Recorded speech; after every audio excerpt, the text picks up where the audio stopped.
mga mare. Katatapos nga dumedi ng baby dito, napakasarap niyang panggigilan. Favorite kong inaamoy etong liig niya. Pinagalong asim nga, tsaka sirang gatas yung amoy ng liig niya. Pero napakasarap papakin. Tignan niyo naman dahil nakita na naman niya na nakaharap sa kanya yung camera ay nagpakit pa talaga. At nung medyo nagmuryot na nga, lumabas na naman kami sa tambayan namin dito sa terrace namin. Pero nung lumamig-lamig na yung simoy ng hangin, pinasok ko na nga siya dito sa loob. Tapos nga inilamusan ko na siya. Tapos nilagyan ko na ng t-shirt at pajama yung suit niya. Para nga hindi kami mainip, sinindihan ko nga yung TV. Ito na kasi nakagawian namin ginagawa paghapon. Paano ba naman ay nakakaboring din sa loob ng kwarto namin? Dati nga hindi ko man siya nilalabas sa terrace, pero sabi ng Mudray okay naman dahil malayo naman daw sa lupa yung terrace namin. Hindi daw siya maalimuum doon. At saka dahil maliwanag na yung paningin ng baby, gustong-gusto nga niyang nakikita yung labas. Pero hindi pa din nagbabago yung ugali niya. Ayaw pa din niya yung kinakarga ng matagal. Mas nag-e-enjoy pa nga siya dito sa stroller niya. Napanggigilan ko nga yung baby dyan mga mare, paano ba naman ay napakadaldal niya. At saka bagong hilamos kaya ang sarap-sarap ng amoy niya. Kahit nga nung gawin ko sa kanya dyan mga mare, wala nga siyang reklamo. Pag nga hinahalikan ko tong liig niya mga mare, medyo meron ng sound yung tawa niya, nakikiliti siguro siya.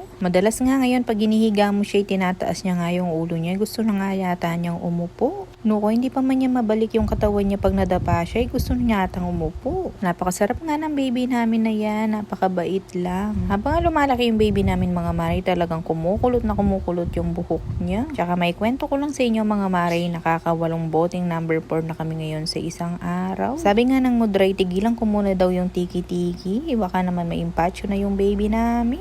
Napakatakaw niya mga mare sa dede, pero napakasela naman niya sa mga nipple niya. Minsan nga binabanlawan ko na lang yung gustong nipple niya. Paano ba naman pag ayaw niya talaga yung nipple niya yung magwawala? Napakainit talaga ng ulo ng baby na to. Sabi nga ng Papa Choy, manang-mana daw yung init ng ulo niya sa akin. O ang sabi ko naman kay Papa Choy, parang kaaway ko yata yung sarili ko niyan kung nagmana yung ugali ni Dylan sa akin. Alam niyo ba mga mare, kagabi talagang nagmuryot ng todo yung baby. Iilamos nga ako sa labas, umiiyak siya ng umiiyak. Tapos nang pinasukan ko, Diyos ko, nag-aaway sila ng dalawa ni Papa Choy. Hindi ko nga alam kung anong gagawin namin dalawa ni Papa Choy. Talagang Diyos ko, maiiyak na din ako kakaiyak niya. Nagtampo yata siya, hindi agad kinuha ni Papa Choy dito sa duyan, kaya nung naiyak siya mga mare, talagang todo yung iyak niya. Halos 30 minutes yata kaming nag-iiyak. Ang balak nga daw ng Papa Choy, kung hindi pa siya tumigil sa kakaiyak noon, idadali na daw sa hospital. Diyos ko, nung sasabihin namin sa mga doktor, umiiyak po siya, hindi po namin siya kayang patahimikin. Ganon, inukon, Ewan ko sa batang to mga mare, pag hindi niya talaga nakuha yung gusto niya ngayon, talagang pinapaandar niya yung bibig niya. Dahil na mabait na bata nga siya, hindi kami sanay na umiiyak siya, talagang natataranta kami dalawa ng Papa Choy. Talagang kagabi dahil hindi ko siya mapatigil sa iyak mga mare, gusto ko na din siyang sabayan sa iyak. Nuko, natataranta na talaga ako. Sabi ng Papa Choy, baka kaya hindi tumigil sa kakaiyak mga mare, kinaba. Kaya yung ginawa ko, dinapa ko siya, tapos nang nag-burp siya, medyo nahimas-masan ata. Feeling ko nagugutom siya, paano ba naman sinusubong niya yung kamay niya, kaya lang hindi mo siya mapadidi dahil nga yata nagtampo. Talagang pinaandar na nga niya lang yung bunganga niya. Diyos ko, napakalakas pa mo. Tapos ayan nga, kaninang madaling araw ay nagising siya ng alas 2, doon pa siya nagpasapo. Hindi na nga kami agad natulog kagabi mga mare, tapos ayan na aga-aga pa niyang nagising. Ewan ko ba sa batang to nung ginawa niya yung nagtitrip yata. Diyos ko, nagpapapansin yata kay Papa Choy. Hindi naman siya talaga umiyak ng ganun katagal mga mare, kaya natakot kami sa kanya. Pagkatapos nga namin siya nilinisan dyan mga mare, sabi nga ng Papa Choy, anong gagawin na naman namin yan, baka umiyak na naman siya. Kaya habang hindi pa siya nagmumuryot mga mare, sinakay na namin sa duyan. Kaya nga lang hindi siya masyadong nagmuryot mga mare, nakatulog naman at nagising lang alas 5. Tapos nga kinuha ko siya kay Papa Choy, yan nga, napatulog ko pa ulit siya. Mga 7:30 na ata kaming tumayo nito. Dignan niyo naman yung batang yan, kung makatingin parang walang ginawang masama kagabi. Diyos ko, paiba-iba talaga yung ugali nito, hindi namin masakyan minsan. Kaya gusto ko man mag-voice over kagabi mga mare, hindi ko na nga nagawa dahil nga napanervous ako ng batang to.